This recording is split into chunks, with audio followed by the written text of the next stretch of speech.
My neighbor keyed my car, stole my packages, and dumped trash on my lawn for months. I tried to handle it quietly, but he kept denying. So we reviewed my front yard camera footage with the police.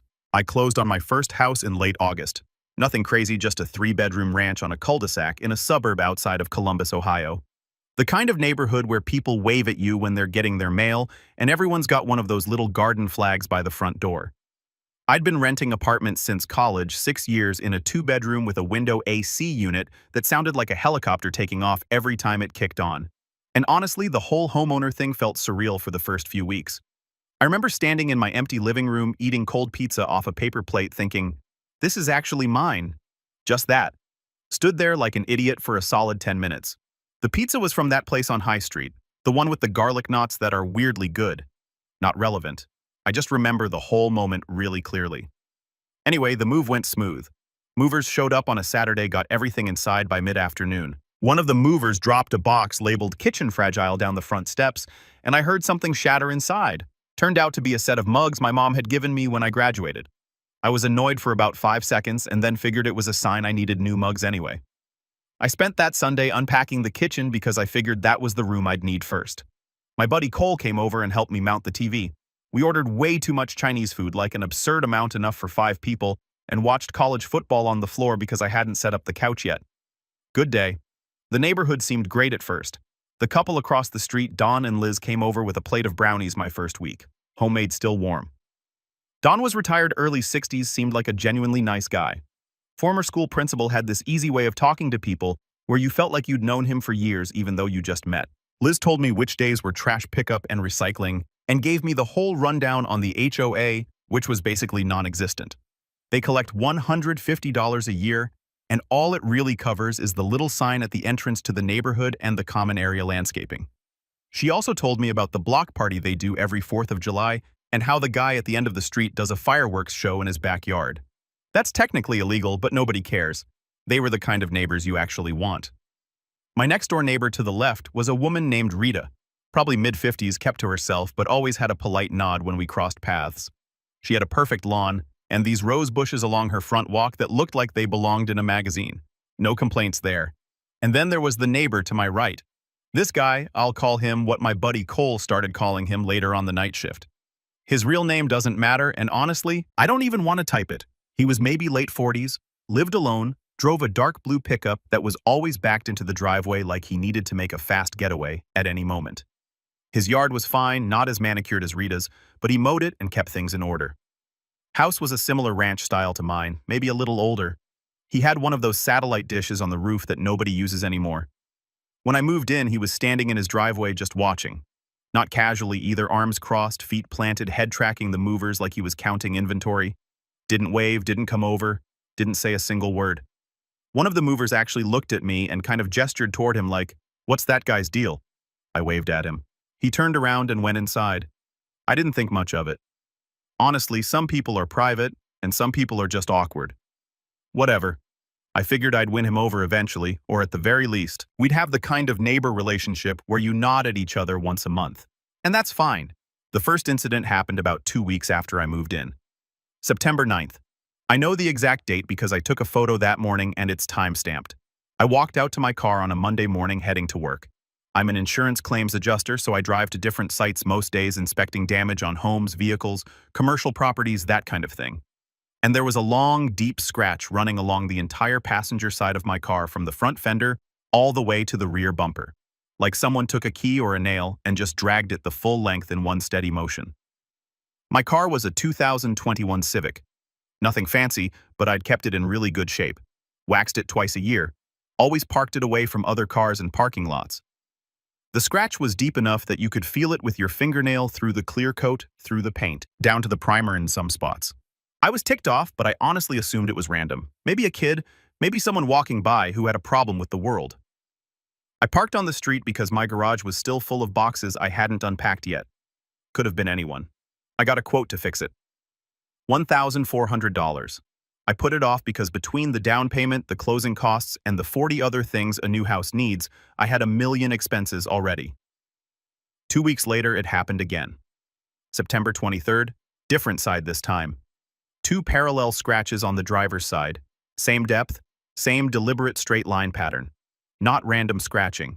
These were controlled even. And went the full length of the car. Another $800 estimate. The body shop guy looked at both sides and said, "Someone doesn't like you, man." That's when I started to wonder, but I still didn't have a suspect. Then the packages started disappearing. I ordered a new doorbell camera. Ironic, I know. I'll get to that. It was supposed to arrive on a Wednesday. Tracking said delivered. No package on the porch. I ordered a replacement set of drill bits from Amazon the next week. Delivered according to the tracking, gone. A pair of work boots I needed for site visits, delivered, gone. I filed reports with the carrier each time, but nothing came of it. Over the next couple months, I lost probably 6 or 7 packages total. The value wasn't huge on most of them, maybe $600 altogether, but it was the principle and the pattern. This wasn't random porch pirating. Someone was specifically watching for my deliveries. Then came the dog waste. I don't own a dog. Never have. But starting in maybe mid-October, I'd wake up and find dog waste on my front lawn. Not like an animal wandered through and did its business. This was placed deliberately right in the middle of the lawn where you couldn't miss it. Sometimes near the walkway where you'd step in it if you weren't paying attention. It happened probably 8 or 9 times over a 6-week period. I started getting paranoid. I'd lie in bed at night and hear a noise outside a car door, a branch, anything, and I'd be at the window in 2 seconds. I never saw anything, though. My front porch light didn't illuminate much past the steps, and I still hadn't gotten around to installing the replacement doorbell camera. The first one got stolen, remember? Which is almost funny in hindsight. I bought a cheap motion-activated floodlight and put it above my garage door. $80. It helped a little, but whoever was doing this seemed to know exactly where the light reached, and they stayed just outside of it. I even started parking my car in different spots on the street, thinking maybe it was a proximity thing. Didn't help. I talked to a couple of my coworkers about it. One of them, a guy named Bryce, who handles auto claims, said I should set up a trail cam like you'd use for deer hunting. I looked into it, but the cheap ones have terrible night vision, and the good ones were like $300 that I didn't want to spend on top of everything else. I mean, I was already hemorrhaging money from the scratches and the stolen packages. By December, I was genuinely stressed. The car had been scratched 4 times total at that point. 2 on the passenger side, 2 on the driver's side. All the same pattern. Long, deliberate, consistent depth. Repair estimates combined were pushing $3,800. I'd had at least 7 packages go missing. And the lawn thing was just gross and weird and felt personal in a way that's hard to describe. I started wondering if I'd somehow offended someone without knowing it. I went over every single interaction I'd had since moving in. I replayed conversations in my head. I couldn't think of a single thing I'd done wrong. I even knocked on the night shift's door one evening to ask if he'd seen anything suspicious in the neighborhood. He opened the door about 6 in, told me he hadn't seen anything, and closed it before I could even finish asking. The whole conversation lasted maybe 4 seconds. I stood on his porch for a moment after the door shut, feeling like an idiot. That was the last time I tried to talk to him. Here's where I need to back up and explain something about how I think. I've been an insurance claims adjuster for 8 years. My entire job is looking at a situation and figuring out what actually happened based on evidence, witness statements, photos, timelines, damage patterns. I do this every single day. And the damage to my car, the consistent depth, the straight lines, the fact that it always happened overnight, that wasn't random vandalism. That was someone who knew exactly where my car was parked and had time to do it carefully. Someone close. Hold on. For those listening, this is me, not the OP. I need to jump in here because this is giving me strong Scooby-Doo energy. You know how the villain is always someone who was standing right there the whole time?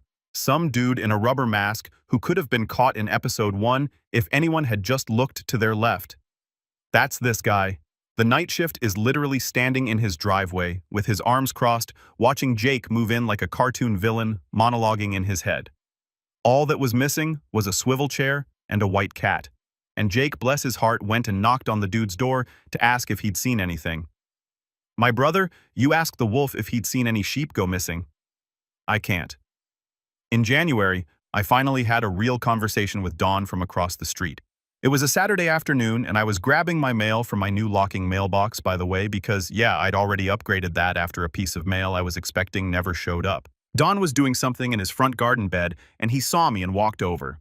We talked for a while. Normal stuff at first, how the winter was going, whether the HOA had responded to some pothole complaint, that kind of thing.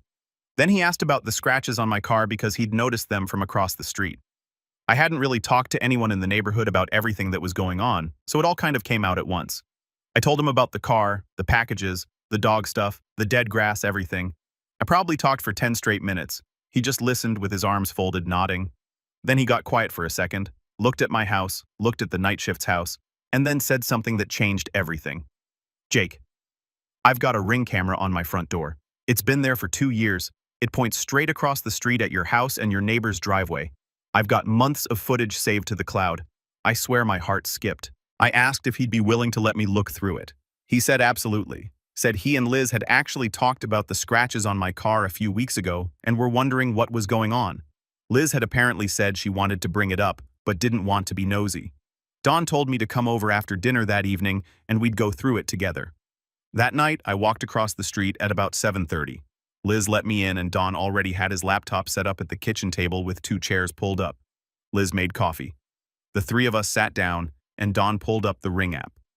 His camera had a clear, wide-angle view of my front yard, my driveway, the strip of street where I parked my car. And this is the important part, it also caught about half of the night shift's driveway and his side yard. Dawn's Ring was set to record on motion detection with a pretty wide sensitivity range. So we had a ton of clips.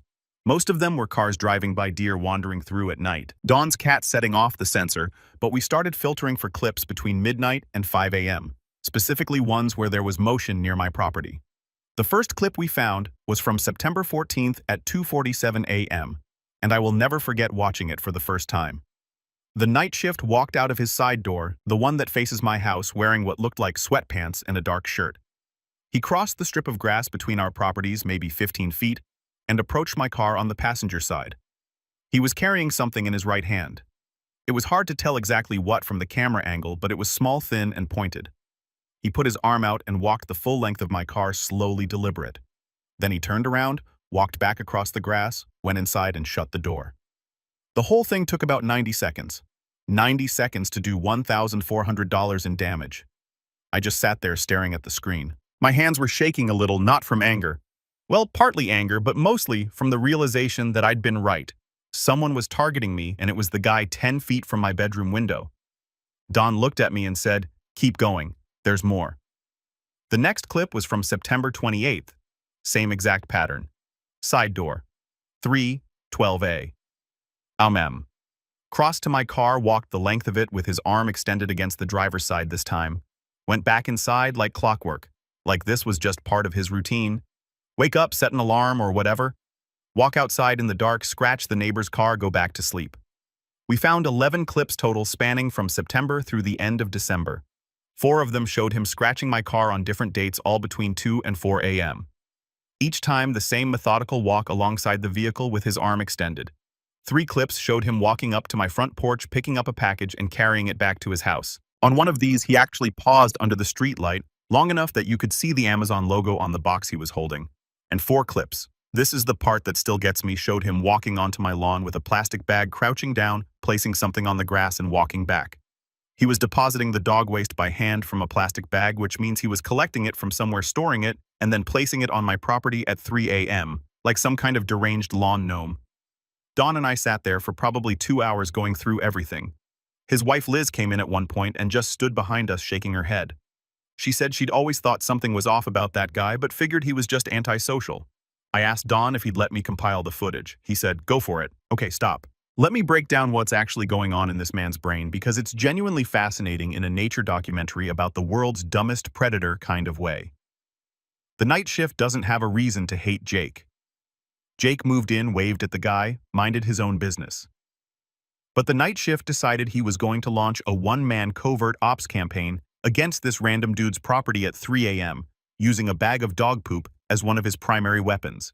This isn't a grudge, this is a full-time hobby. He set alarms for this, he prepped materials, he had a routine, and the whole time he thought he was invisible because nobody had a camera pointed his direction, except somebody did, and it recorded everything in HD. Over the next week, I did what I do best. I built a case. I went through every clip Dawn gave me access to. I screenshot the clearest frames from each incident. I put together a timeline, date, time type of incident clip reference number. I cross-referenced the footage dates with my own records. The dates of the car scratches matched up exactly with the clips showing him approaching the vehicle. The dates of missing packages lined up with clips of him taking boxes off my porch. Everything matched. I also started documenting the cumulative damage. 4 sets of car scratches, repair estimates totaling $3,800. 7 confirmed stolen packages. Replacement value around $600. The motion-activated floodlight I bought because of him. $120. The doorbell camera he stole that was one of the packages, $180. Cost to have my lawn treated after repeated contamination, $200. Time and stress and lost sleep, honestly priceless. But I didn't include that. Total documented damage, $6,900. But I wasn't done. I wanted to know if there was anything else. I asked Don if I could go through the footage more carefully on my own. He gave me his Ring login so I could access the cloud storage directly. Over the next few days, I went through every single motion-triggered clip from August through January. Everyone. And I found more. There were clips of the night shift standing at the edge of his property line at odd hours, just staring at my house, not doing anything specific, just standing there. There were 2 clips where he appeared to tamper with my mailbox, opening it, looking inside, closing it. I couldn't prove he took mail, but the fact that he was accessing my mailbox at 2:30 a.m. is a federal offense on its own. I also found 3 clips of him doing something to my garden hose, which explained why it had a leak I couldn't figure out. And one clip, this one made me furious, showed him pouring something along the edge of my lawn near the property line. I'd noticed that strip of grass had turned brown and died, and I couldn't figure out why. He was killing my grass on purpose. Revised damage total with the additional incidents, $11,400. That included the lawn damage, mailbox tampering. I had to get a locking mailbox, $80. The garden hose replacement and additional property damage I could now attribute to him based on the footage and timeline. I made a highlight reel. No joke. I compiled the clearest, most damning clips into one video organized chronologically with dates and timestamps visible. I also created a written incident log that looked exactly like the kind of documentation I put together for insurance claims at work. Because that's literally what this was, a claim, just not one I'd ever processed through my office. Wait, hold the phone. Jake said he made a highlight reel. A highlight reel.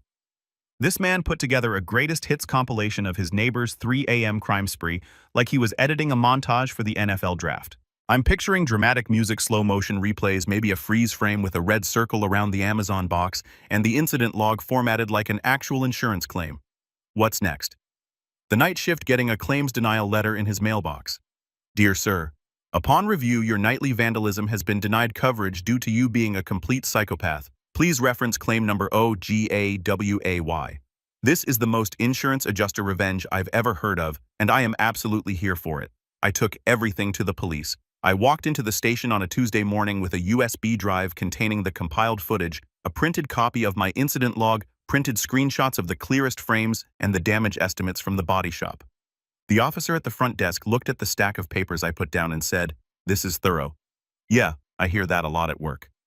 They assigned a detective to the case, a woman named Detective Hale, who looked like she'd seen everything twice.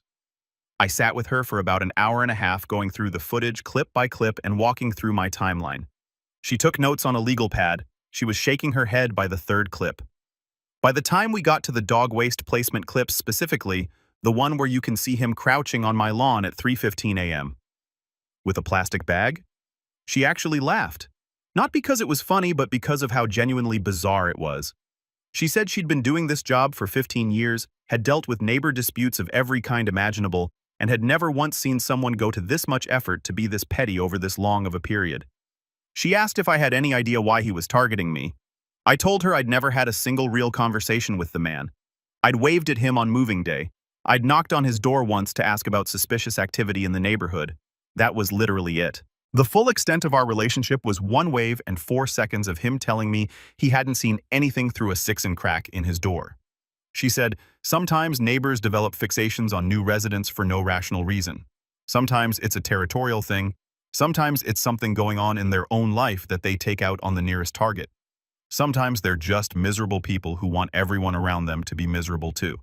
She said the methodical nature of it, the timing, the consistency, the fact that he did it over months without escalating to anything violent, was actually pretty textbook for a certain type of personality. The detective told me that based on the footage, they had enough to move forward with criminal charges. The car scratching alone was criminal mischief. The package theft was straight-up larceny. The mailbox tampering was potentially a federal offense. And the pattern of behavior over months showed it wasn't a one-time thing. It was sustained targeted harassment. I also filed a separate report for the mail tampering and forwarded the footage to the Postal Inspector's office. If you didn't know, messing with someone's mail is a federal crime under Title 18 of the U.S. Code. The postal inspectors do not play around. About a week and a half later, the detective called me at work. I was in the middle of inspecting water damage at a commercial property, and I almost didn't answer because I didn't recognize the number. Glad I did. She said they had reviewed everything. The DA had signed off and they were ready to make an arrest. She asked if there was anything else I wanted to add to the file before they moved. I told her no. I'd given her everything. The file was complete. She asked if I wanted to be notified before the arrest happened. I said I'd prefer not to be home when it went down. Didn't want to be standing in my yard watching it happen. Felt like that would make things worse somehow, she understood. They picked him up on a Thursday afternoon around 3 p.m. I was at a site visit about 40 minutes away, but Don was home. Don's always home. Bless that man. And he texted me a play-by-play in real time. 2 officers just pulled up, then a minute later they're at his door, then he's coming out. He looks confused, then they just put him in the back of the car. He didn't look your way once. He's just staring straight ahead. I sat in my car in a parking lot reading those texts, and I honestly didn't feel triumphant or victorious or whatever word you'd expect. I just felt tired and relieved. Mostly relieved. Good. He was charged with criminal mischief, petty larceny, multiple counts, criminal trespass, and harassment.